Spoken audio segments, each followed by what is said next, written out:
As Arthur knows, I was a budding young scientist in my early years. And there's some of that in this poem, about rocketry and Robert Goddard being the first to set off a rocket. Not so far away here from us here in Massachusetts. And there's also a lot in here about, it's too bad my cousin didn't make it, because about all the relatives that we would visit after Mass on Sunday. You'll see how rockets and Mass on Sunday go together. It's called He Awakens from a Dream of Flight. And I've never read this in public before.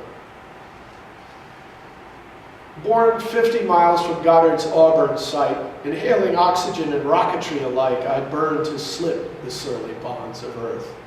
Just as the midnight sign-off voice recited before the TV screen went black each night.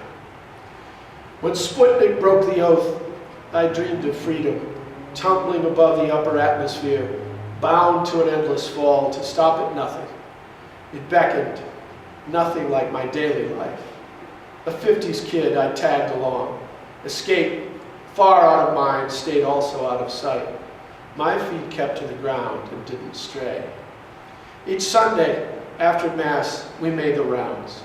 3 houses worth of relatives, by birth Sicilians, aunts and uncles on my mother's side, upstairs and down, and then the cousins and their kids, but no one there for me. The Tsias and the old bucks spoke no English. They cackled or they woofed in dialect, low to the ground, immersed in earthly things.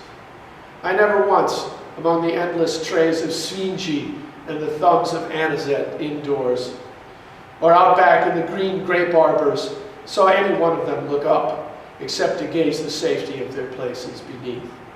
My mother's cousins, born Americans, looked forward to the next meal, not beyond.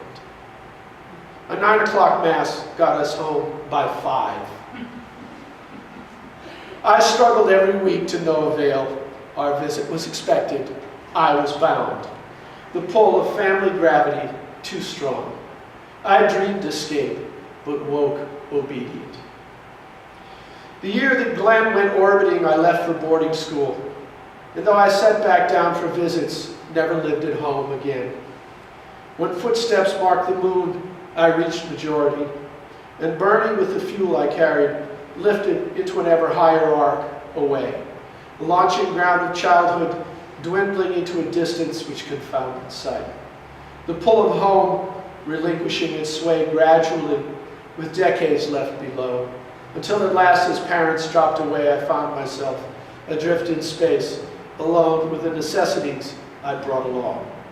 An atmosphere of faith and love received, with memories both fresh and carefully preserved as nourishment, in light of reason and warmth of sympathy, but otherwise a daily human touch, orphaned aloft. There was, in the Apollo flights, a point where sphere of influence behind gave way to that ahead, and the path opened up. Within my world, I am provided for. I have escaped my family. I owe no one a visit. My obedience is to the gods I choose. And yet, I hope to feel my journey reach its tipping point and tilt to settle in a fresh embrace, touch down, and breathe another atmosphere.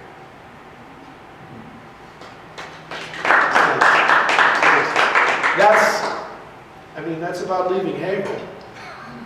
What am I doing back here? It's nice to come back.